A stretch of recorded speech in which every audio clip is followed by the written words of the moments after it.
Halo, Assalamualaikum anak-anak. Selamat bertemu lagi di kelas IPS. Semoga kalian semua sehat dan tetap semangat ya. Anak-anak, kali ini kita akan masuk materi bab 4 dan pada pertemuan kali ini kita akan membahas kedatangan bangsa-bangsa barat ke Indonesia. Tujuan pembelajaran kali ini yang pertama, memahami latar belakang kedatangan bangsa-bangsa barat ke Indonesia.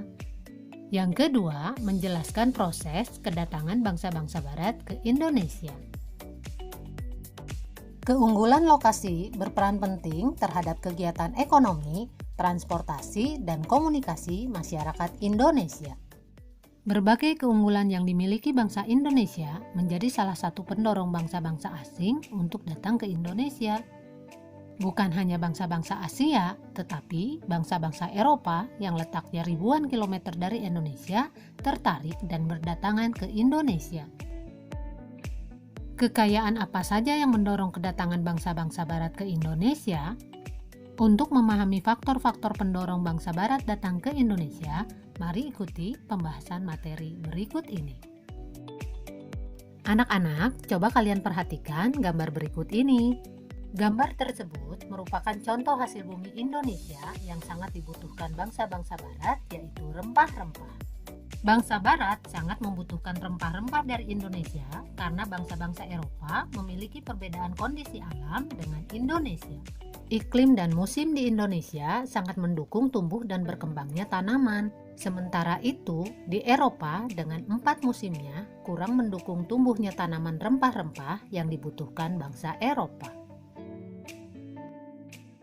Berdasarkan kenyataan di atas, kita dapat menyimpulkan bahwa bangsa-bangsa barat membutuhkan rempah-rempah, sementara persediaan di Eropa sangat terbatas. Rempah-rempah bagi bangsa-bangsa Eropa dapat digunakan untuk mengawetkan makanan, bumbu masakan, dan obat-obatan.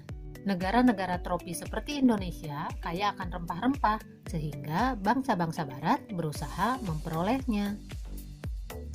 Yang kedua, motivasi 3G. Semboyan 3G, Gold, Glory, dan Gospel merupakan motivasi bangsa-bangsa barat melakukan penjelajahan samudra. Apa yang dimaksud dengan Gold, Glory, dan Gospel? Gold artinya emas yang identik dengan kekayaan. Semboyan ini menggambarkan bahwa tujuan bangsa barat ke Indonesia adalah untuk mencari kekayaan. Glory bermakna kejayaan bangsa. Jadi, tujuan bangsa barat ke Indonesia adalah untuk mencari kejayaan. Gospel adalah keinginan bangsa barat untuk menyebarluaskan atau mengajarkan agama Nasrani, khususnya agama Kristen, ke bangsa-bangsa di Asia, Afrika, dan Amerika Selatan. Yang ketiga, yaitu revolusi industri. Revolusi industri adalah pergantian atau perubahan secara menyeluruh dalam memproduksi barang dari sebelumnya menggunakan tenaga manusia dan hewan menjadi tenaga mesin. Penggunaan mesin dalam industri menjadikan produksi lebih efisien, ongkos produksi dapat ditekan, serta barang dapat diproduksi dalam jumlah besar dan cepat. Berkembangnya revolusi industri menyebabkan bangsa-bangsa barat memerlukan bahan baku yang lebih banyak. Mereka juga memerlukan daerah pemasaran untuk menjual hasil-hasil industrinya. Salah satu hasil revolusi industri adalah kegiatan transportasi. Penemuan mesin uap yang dapat dijadikan mesin penggerak perahu merupakan teknologi baru pada masa tersebut. Perahu dengan mesin uap merupakan penemuan sangat penting yang mendorong penjelajahan bangsa-bangsa barat. Revolusi industri didukung berbagai penemuan lain seperti kompas, mesin pemintal, dan sebagainya. Mari anak-anak, kita lanjutkan membahas mengenai kedatangan bangsa-bangsa barat ke Indonesia. Anak-anak, coba kalian perhatikan peta rute kedatangan bangsa barat ke Indonesia berikut ini. Selain Belanda, bangsa-bangsa barat yang datang ke Indonesia pada masa penjajahan adalah Portugis, Spanyol, dan Inggris. Kedatangan bangsa-bangsa barat ke Indonesia, pertama, kedatangan Portugis di Maluku. Perjalanan bangsa Portugis mencari sumber rempah-rempah diawali dari kota Lisabon, Portugis. Pada tahun 1486, Bartolomeus Dias melakukan pelayaran pertama menyusuri pantai barat Afrika. Ia bermaksud melakukan pelayaran ke India, namun gagal.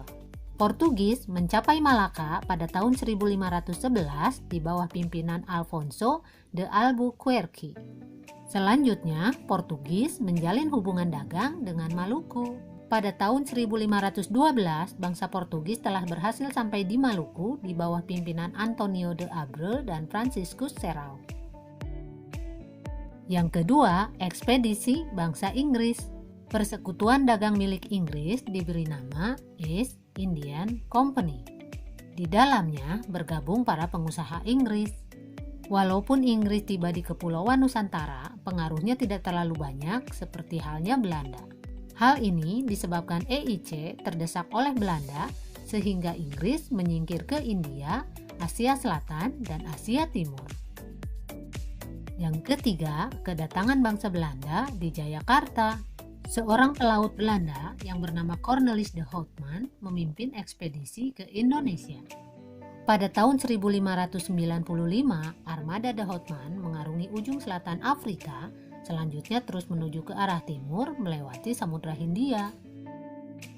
Tahun 1596, armada de Houtman tiba di pelabuhan Banten melalui Selat Sunda. Kedatangan Houtman di Indonesia kemudian disusul ekspedisi-ekspedisi lainnya. Dengan banyaknya pedagang Belanda di Indonesia, maka muncullah persaingan di antara mereka sendiri. Untuk mencegah persaingan yang tidak sehat, pada tahun 1602 didirikan VOC yang merupakan gabungan dari beberapa perusahaan dagang Belanda. Gubernur Jenderal pertama VOC adalah Pieter Both. Ia mendirikan pusat perdagangan VOC di Ambon, Maluku. Namun, kemudian pusat dagang dipindahkan ke Jayakarta karena VOC memandang bahwa Jawa lebih strategis sebagai lalu lintas perdagangan. Selain itu, Belanda ingin menyingkirkan saingan mereka, yaitu Portugis di Malaka. Pangeran Jayawikarta, penguasa bagian wilayah Banten, memberi izin kepada VOC untuk mendirikan kantor dagang di Jayakarta. Selain memberikan izin kepada VOC, Pangeran Jayawikarta juga memberikan izin pendirian kantor dagang kepada EIC. Kebijakan ini membuat Belanda merasa tidak menyukai Pangeran Jayakarta. Gubernur Jenderal VOC membujuk penguasa kerajaan Banten untuk memecat Pangeran Jayawikarta sekaligus memohon agar izin kantor dagang Inggris EIC dicabut. Pada tanggal 31 Mei 1619, keinginan VOC dikabulkan Raja Banten. Momentum inilah yang kemudian menjadi mata rantai kekuasaan VOC dan Belanda pada masa berikutnya. VOC menikmati keleluasaan dan kelonggaran yang diberikan penguasa Banten. Jayakarta oleh VOC diubah namanya menjadi Batavia. VOC mendirikan benteng sebagai tempat pertahanan, pusat kantor dagang, dan pemerintahan. Pengaruh ekonomi VOC semakin kuat dengan dimilikinya hak monopoli perdagangan. Masa inilah yang menjadi sandaran perluasan kekuasaan Belanda pada perjalanan sejarah selanjutnya. Nah anak-anak, itulah pembahasan materi mengenai kedatangan bangsa-bangsa barat ke Indonesia. Pada pertemuan selanjutnya, kita akan membahas kondisi masyarakat setelah bangsa barat berkuasa di Indonesia. Baiklah anak-anak, sampai di sini dulu pertemuan kita kali ini. Wassalamualaikum warahmatullahi wabarakatuh.